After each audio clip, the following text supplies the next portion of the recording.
After the excitement of moving into your new home, and once you start making it your own, sooner or later you're going to be kicking back and you're going to look up at the ceiling and it's going to occur to you, there are a lot of components in my house. I have a HVAC system, I have a refrigerator, a dishwasher, a roof, a water heater, and so many other things. When are these things going to need to be replaced, and how should I budget for them? You'll have the answer to those questions after this conversation.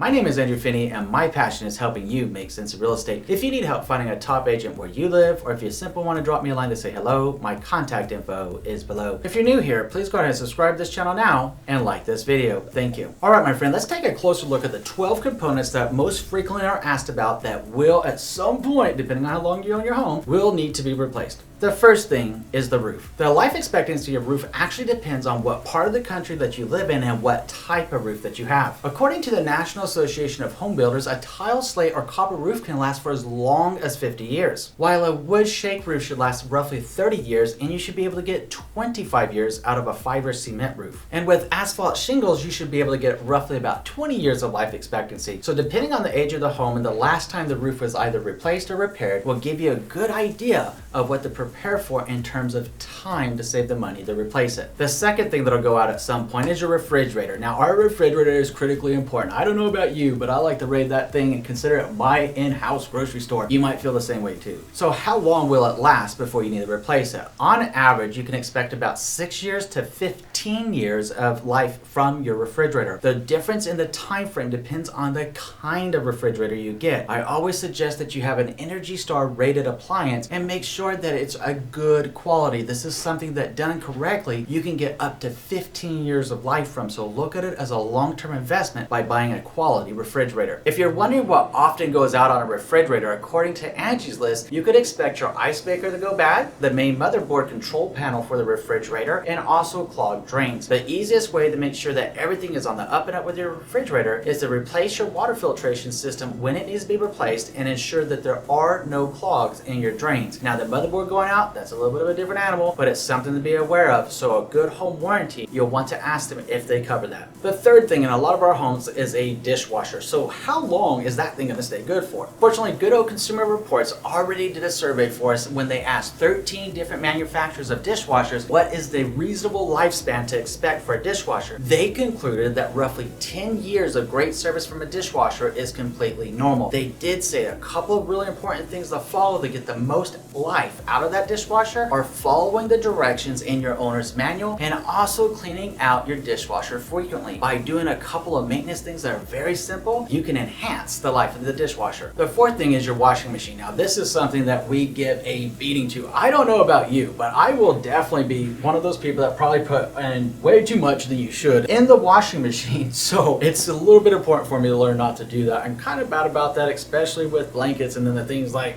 boom, boom, boom, boom, boom, boom. When it makes that sound, by the way, that's not good. You need to go back in and spread that load and reduce it down a little bit to give your washing machine a little bit of a break and work with it to get the most life out of it. Speaking of life, Angie's List says that you should get roughly 8 to 12 years of life out of a good washing machine. And if a repair exceeds $500, just to consider getting a new one. 3 common repairs that you can expect to make to a washing machine over time are the gasket replacement, the switches, and the valves. And what is a washing machine without the clothes dryer? Our friends over at Consumer Reports shared with us that about 10 years is average for a good clothes dryer. And a couple of tips to help increase the life expectancy of the dryer. The first thing is obviously keeping the vent clean. This is especially important to also ensure that you don't have any fire hazards in your home resulting from the use of your clothes dryer. The next thing is to air dry your clothes whenever possible. Get one of those rods, hang it up, do whatever's natural to you. If you don't like the idea of going old school and hanging them up, then use your dryer. Just make sure that you clean the vent. And while we're talking about heating mechanisms, why not get into the cooktop and the ovens? Now, when we're talking about an oven, we know that there's 2 main types out there. We have gas and we have electric, and obviously it's going to depend on how much you use either one for the life expectancy. All the same, according to the International Association of Home Inspectors, you can reasonably expect to get roughly 10 to 18 years of life out of a gas oven and between 13 and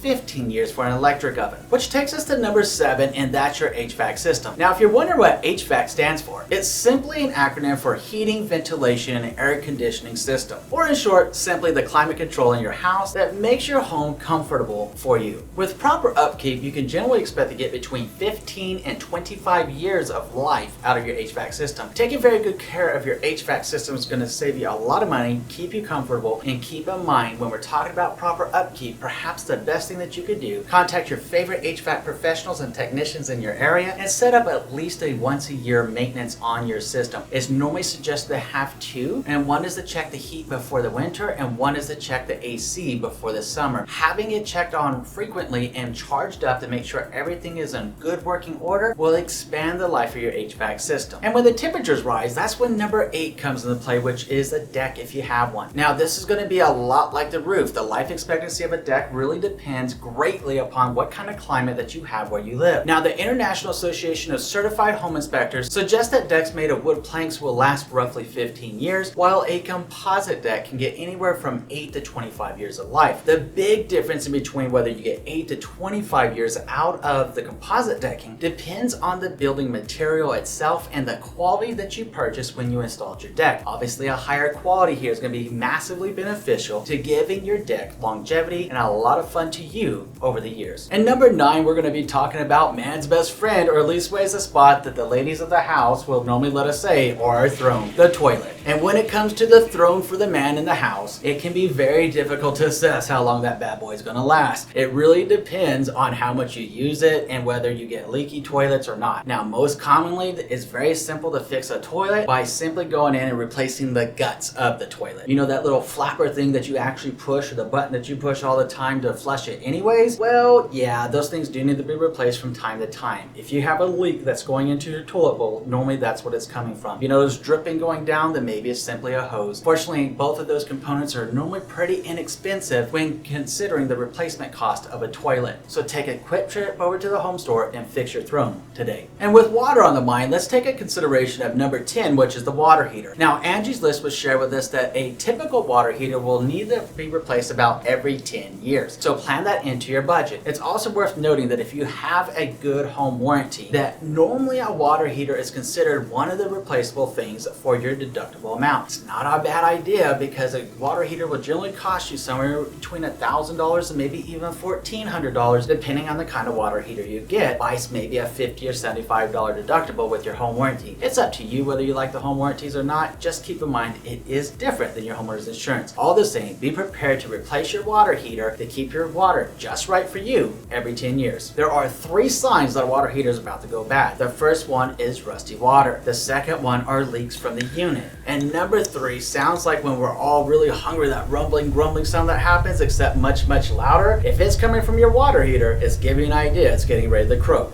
Get ready to replace it. Now let's take a trip outside your house and start walking around. What's on the walls? We probably notice exterior building materials that could be slats, depending on the type of home you have. It might be Craftsman, it might be Tuscan, it could be stucco, it could be bricks, so many different components. Fortunately, a lot of that's probably gonna outlast you and I. More than likely, we're gonna be carried out at room temperature before those materials go bad. All the same, home advisors suggest you should be prepared to replace your aluminum gutters and your wood shutters about every 20 years inside of your house. And of course, if you have an older home or if you notice something's going wrong with the siding or exterior home, take care of it. Go ahead and patch it up if it's stucco, fix it if you have a wood plank, or if you have a broken brick, seal it up or replace the brick. Doing so will ensure the longevity of the exterior of your home and keep the elements out of your inside climate. And the 12th component that we're going to be taking a look at is walking back inside the house and looking down. What do we have? We simply have a floor. Now, depending on the kind of floor you have, is going to determine how long you can reasonably expect the life to be. So if you have carpet, obviously something that should be changed out every 8 to 10 years. And if you have wood flooring and you're taking really good care of it with proper upkeep, you can get as much as 100 years out of that wood. And if you have one of those newer type of floors that we're starting to see a lot with the vinyl flooring, you can expect about 50 years of life expectancy from that vinyl floor. Now, of course, this all depends on how much foot traffic is going through the house. Do you have Fido running through and playing around on the floors? If so, it could scratch the floor or it just increases the foot traffic. At the same time, if you have like a revolving door in and out of your house, then of course there's gonna be a little bit more wear and tear. Either way, just know that you got 10 years with carpet, 50 years with vinyl, and up to 100 years with wood floors. So you see, it's a little bit important to ensure that you give some consideration and thought of the investment made into your flooring type up front. All right, my friend, we covered 12 of the largest components in each house that often comes up at some point that needs to be replaced. So a helpful rule of thumb, if you're wondering how can you plan this out when nothing is bad right now, simply look at your house and the value that you pay. Let's say it was a $500,000 home, and be prepared to save between 1% and 3% of that home value every year moving forward. So in the case of a $500,000 home, your repair fund should consist of $5,000 to $15,000 annually. Obviously, the newer the home is, you probably won't need it for a long time. And let's look at the benefit of this. If nothing goes bad, or very few things go bad, and you got to be replacing it over time, it gives you money for what? Home renovations, or maybe a trip to Disney World, or wherever you want to go.